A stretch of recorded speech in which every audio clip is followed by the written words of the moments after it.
CMR shopping mall Dasara ధమాకా offers అద్భుతమైన offers తో పాటు అబ్బురుపరిచే స్పాట్ గిఫ్ట్స్. చాలా మంది ప్రతి వారం కూడా అడుగుతుంది ఏంటి అంటే గరికపాటి గారిని ఒక్కసారి మాకు పరిచయం చేయండి మీ ఐ డ్రీమ్లో అని చెప్పని చాలా మంది అడగడం వల్ల సో మన గరికపాటి గారిని చాలా రోజు నుంచి విసిగించేశాను, క్షమించాలి.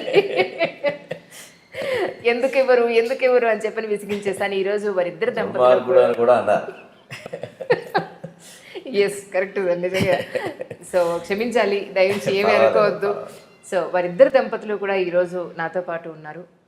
మరి మహా సంవత్సరాధాని అయినటువంటి గరికపాటి గారు ఈరోజు మనతో పాటు ఉండడం మనం నిజంగా చాలా పుణ్యం చేసుకున్నామని చెప్పాలి. ముందుగా మీ ఇద్దరికీ కూడా దిల్సే వితాంజలి కార్యక్రమానికి స్వాగతం చెప్తున్నాను. నమస్కారం.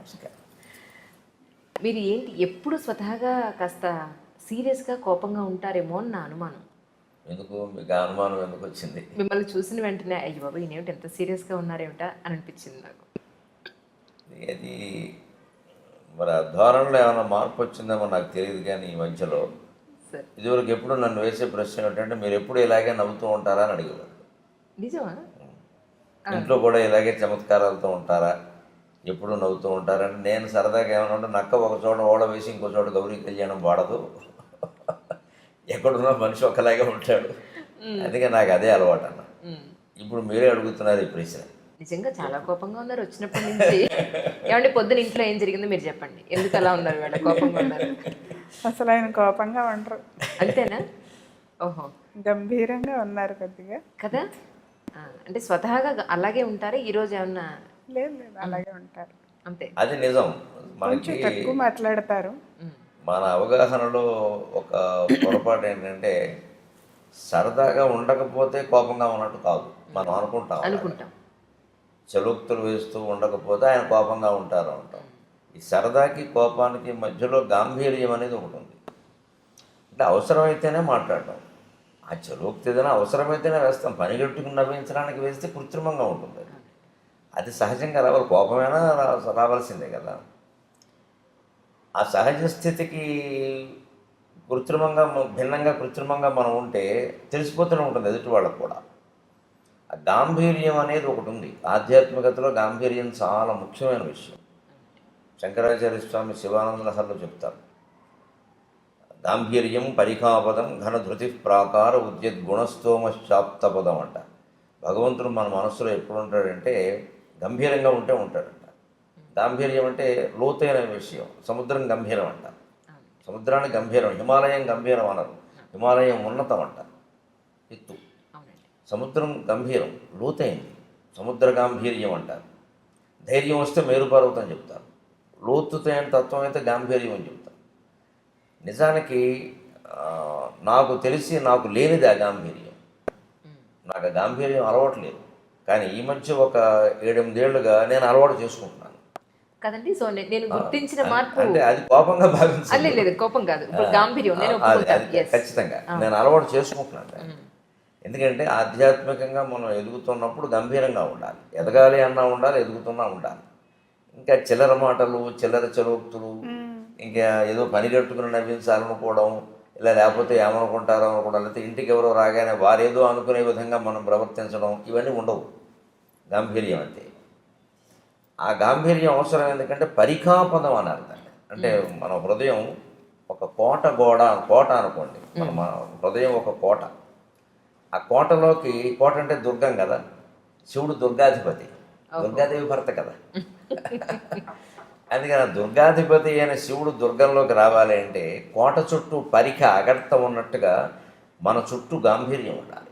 అంటే ఈయనతో అంత చనువుగా మాట్లాడలేము, ప్రతిదీ మాట్లాడడానికి వీలు లేదు అని అనుకోవడమే మంచిది.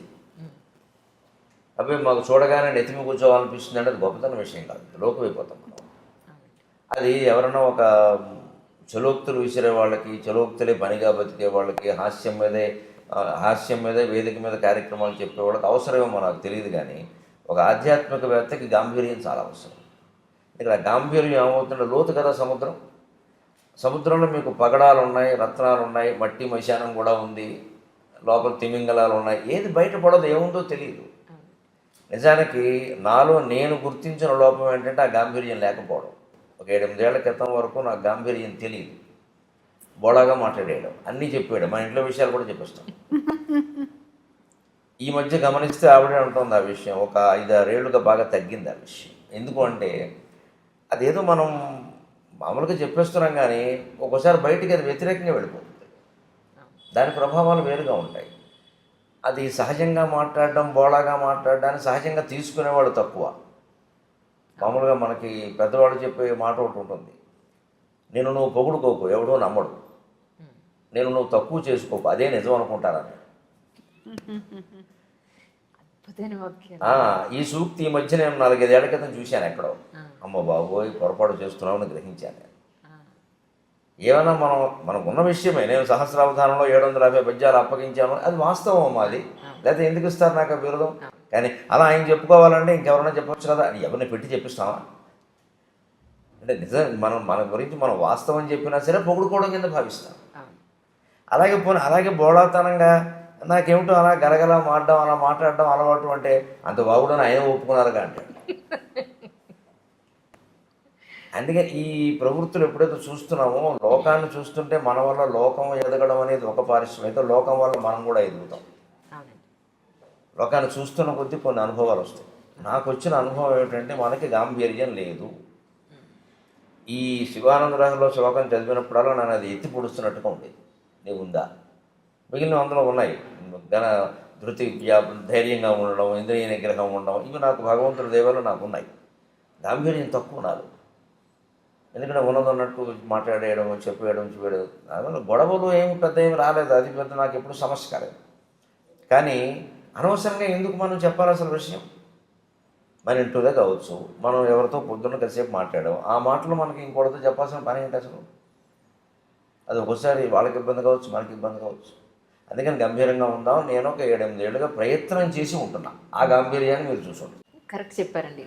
కోపానికి గంభీరానికి మధ్య తేడా ఉంది. అది గాంభీర్యం మనిషి అలవాటు చేసుకోవలసిన లక్షణం, ఎవరైనా ఆడ మగ ఎవరైనా.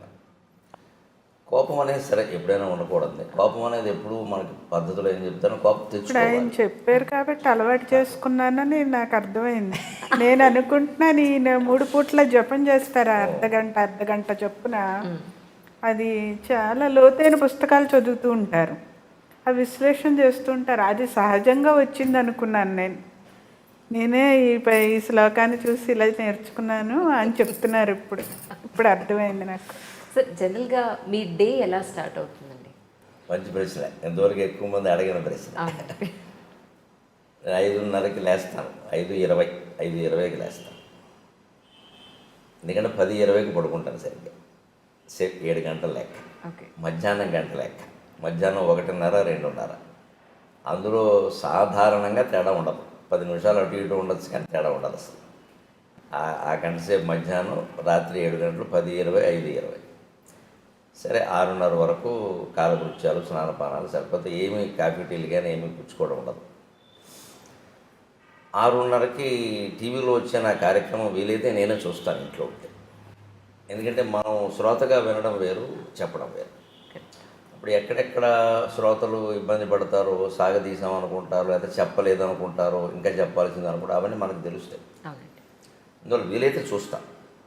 లేకపోతే వేరే ఊళ్ళో ఉంటే ఇంక మళ్ళీ ఏదో యూట్యూబ్ చూడడం, లేకపోతే ఏదో స్మార్ట్ ఫోన్ పెట్టుకోవడం, ఇవన్నీ అసలు మనకు లేవు. ఇంకా ఏదో హోటల్లోనే ఎక్కడ ఉంటే టీవీలు కుదరదు. ఎవరింట్లో ఉన్నా పొద్దునే వెళ్ళి టీవీ పెట్టమని చూస్తే అక్కడి నుంచి వాళ్ళు కాఫీ పట్టుకొస్తారు, అక్కడి నుంచి పత్రిక వస్తుంది, ఇవన్నీ కుదరవు.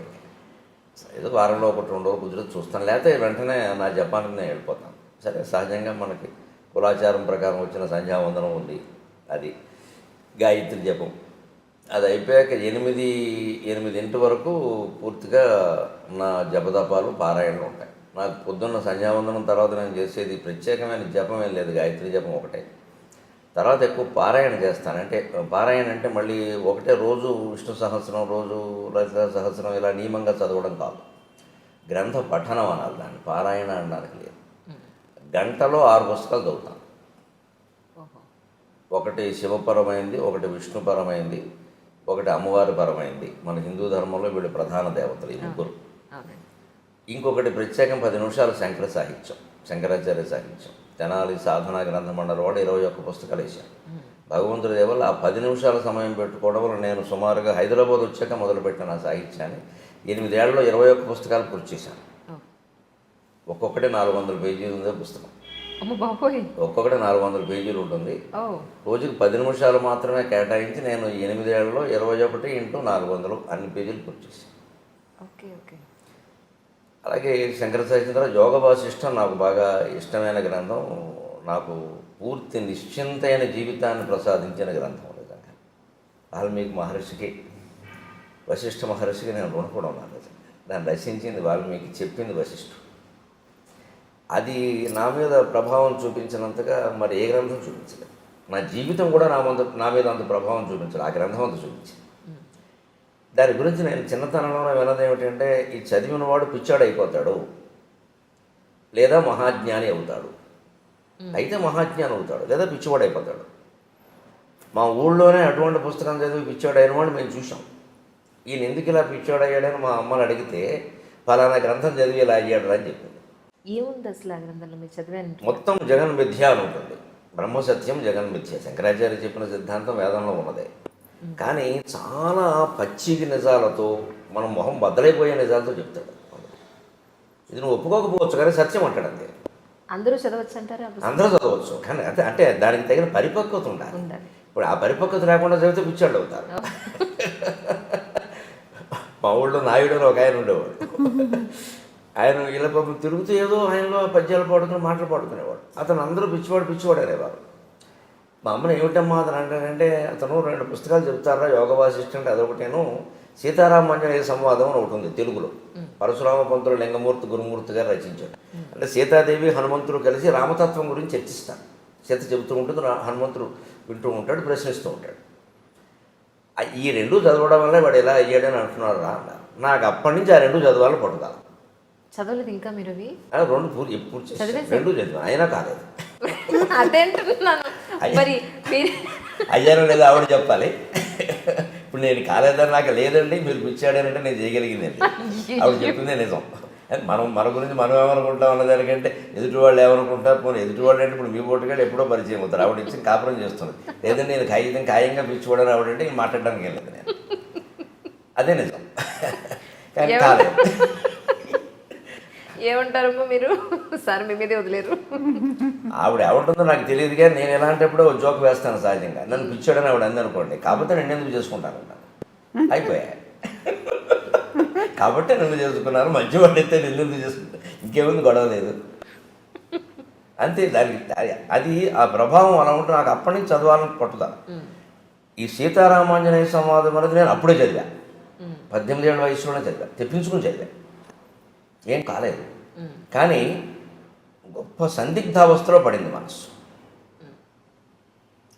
ఏదో అపూర్వమైన సత్యం ఉంది, మన స్థాయికి మనకు అర్థం కావట్లేదు జగత్తు గురించి. అదే మనం ఇంకా చదవాలి. ఈ అండంలో ఏమైందంటే, మనస్సు హేతుబద్ధత లేనిది మనం అంగీకరించొద్దు అనే నియమానికి వచ్చేసింది, ఆ ఆలోచనకు వచ్చేసింది. అందుకే 18 ఏళ్ల ప్రాయంలో నేను నాస్తిక్ గ్రంథాలు, కమ్యూనిస్ట్ గ్రంథాలు కూడా చదివాను. క్యాపిటల్ చదివాను, రంగనాయకమ్మ గారి పుస్తకాలు చదివాను, శ్రీశ్రీ రచనలు చదివాను, చలం పుస్తకాలు చదివాను, విస్తృతంగా చదివాను. ఇంకా చదవడం అంటే అప్పటికి ఇప్పటికీ ఒకటే అలవాటు, పట్టుకోవడం. ఇంకా అయితే అప్పటికి ఇప్పటి తేడా ఏంటంటే, అప్పుడు ఒక పుస్తకం పట్టుకుంటే అదే చదువుతూ ఉండేవాడిని. ఇప్పుడు అలా కాకుండా నా మనస్సు నేను నిగ్రహించుకుని ఏ పుస్తకం అరగంట మించి చదవను.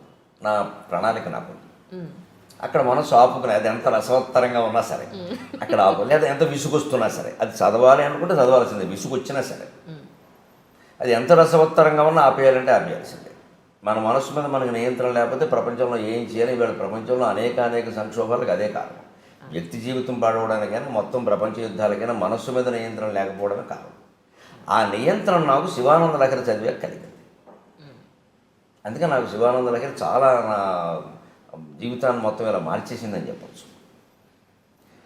అలాగా ఉండడం వల్ల ఆ యోగ వాసిష్టం తర్వాత నేను పూర్ణకి దాన్ని సంపాదించాలని చూస్తుంటే విచిత్రంగా ఎక్కడో దొరకలేదు నాకు అది. ఎందుకంటే ఎప్పుడో 100 ఏళ్ల క్రితం వెన్నెలకంటి సుందరరామ శర్మ గారిని ఒక ఆయన తెలుగు వచనంలో రాశారు దాన్ని. ఆ మూలం ఎక్కడో ఉందేమో, ఎక్కడో దొరకలేదు నాకు.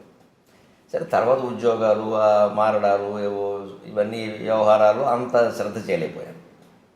తర్వాత మళ్ళీ చదవాలనే తృష్ణ కలిగాక చాలా విచిత్రంగా ఏదో ఉయ్యాల్లో పిల్లాన్ని పట్టుకుని ఊరంతా తిరిగామన్నట్టుగా మా ఇంట్లో మా నాన్నగారు ఇచ్చిన 30 పుస్తకాల్లో అది ఉంది. ఆ పుస్తకాలు ఏవో తాటాకు పుస్తకాలు ఎక్కువ ఆయన ఇచ్చినవి, తాటాకు పుస్తకాలు. మరి మనం ఏం చదువుతాం, ఎవరికో ఇద్దాం లేనట్టుగా ఉండి ఒకటి, తర్వాత అశ్రద్ధ వల్ల కొంత ఏదైనా ఆఫ్ చేసాం. సరే ఆయన వేద మా నాన్నగారు వేద పండితుడు, అవధాని, వేదంలో అవధాని అంటారు. వేద సంబంధమైన పుస్తకాలు మనకి ఎందుకు వచ్చి మనం ఏం చదవలేదు, ఏదో తప్పు స్వరంతో చదివితే లేనిపోని ఇబ్బందులని అలాంటి పెట్టారు. అనుకోకుండా ఉన్న ఆ పుస్తకాల్లో ఇంచుమించు ఒడిలిపోతూ పుస్తకం పేజీ ముట్టుకుంటే చినిగిపోయేలా ఈ పుస్తకం దొరికింది. యోగ వాసిష్టము, ఇలా వెన్నెలకంటి సుందరరామ శర్మ అనువాదము. ఇదేమిటి ఇక్కడ పెట్టుకున్నాం మనం దీన్ని అని వెంటనే నేను అప్పుడు చదవడం మొదలుపెట్టాను. అప్పటికి 47 వయసు వచ్చేసింది. ఈ సీతారామాంజనేయ సంవాదం ముందే చదివాను, కానీ ఇది చదివాను. అప్పుడు మొత్తం ప్రపంచం ఎలాగా విడిపోయింది అంతే. నాకు ఒక ప్రయోగశాలలో ఓ పుష్పంలో వస్తువును అడ్డుకోత నిలువుకోత గీసేసి బకాలుగా విడదీసి పరిశోధన చేసి ఇదండి దీని విషయం అని బయట పెట్టేస్తాడు శాస్త్రవేత్త. నాకు జగత్తుకు సంబంధించిన విషయం అంతా బయట పడిపోయింది అంతే. ఇది నథింగ్. దీని గురించి మనం ఆలోచించాల్సింది లేదు. ఏదో నిర్ణయించబడిందో అది నడుస్తుంది, నడవని. మనం చేయాల్సింది ఏదో చేద్దాం. దేనికి చింతించాల్సిన పనులు, దేనికి పొంగిపోవాల్సిన పనులు. అప్పటికి నేను సహస్రావధానం కూడా చేసేసాను. And for more videos, Please subscribe to iDream. Please subscribe to iDream. Please subscribe iDream. And please subscribe to iDream. For more videos, subscribe to iDream. please like, share and subscribe to the channel. Congratulations, iDream. Subscribe to iDream. Subscribe to iDream. So subscribe to iDream Media. iDream team andarki huge congratulations. Please subscribe iDream Media. Please subscribe to iDream. Subscribe iDream. Please subscribe to iDream. iDream అంటే నా కళల ఛానల్ను subscribe చేసుకున్న నోరు తిరుగుతలేదు, మీరైతే గంట గుర్తు కొట్టండి. For more such videos, please subscribe to iDream. Subscribe to iDream. Please subscribe to iDream. Please subscribe iDream Media. Please do subscribe to iDream. Please subscribe to iDream Media. For best entertainment and information, please subscribe iDream. And don't forget to subscribe to iDream.